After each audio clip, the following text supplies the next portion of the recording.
A police investigation has been launched into the gun murder of a Jamaica Labour Party worker in Rocky Point in southeastern Clarendon.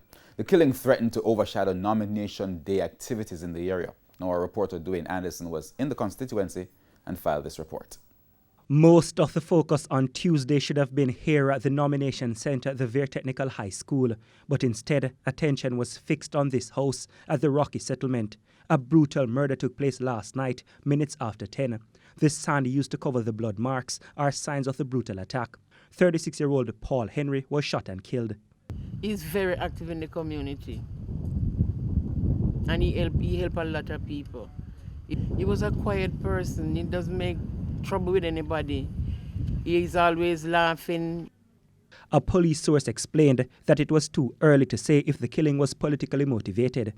Detectives attached to the Maypen Police Division are therefore probing the murder. So far, no suspect has been identified. But Mr. Henry's mother explained that there have been other type of attacks on the family in the last few weeks. She showed us a car that was damaged twice by criminals. It belongs to Paul's sister. Yes, and she parked it. It was parked into the garage, and somebody came there. It was burnt 6 weeks ago, and we get it fixed. And then they came back and they used an iron pipe to knock out the back windscreen and throw gas in it and light it. JLP candidate Pernell Charles Jr. addressed the murder moments after he was nominated on Tuesday. He was angry. He described Mr. Henry as his friend and a party worker who was captain of a critical polling division in southeast Clarendon.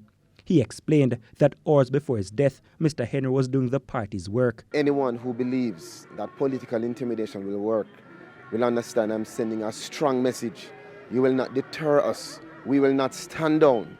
We will reject and rebuke any political intimidation, any political violence.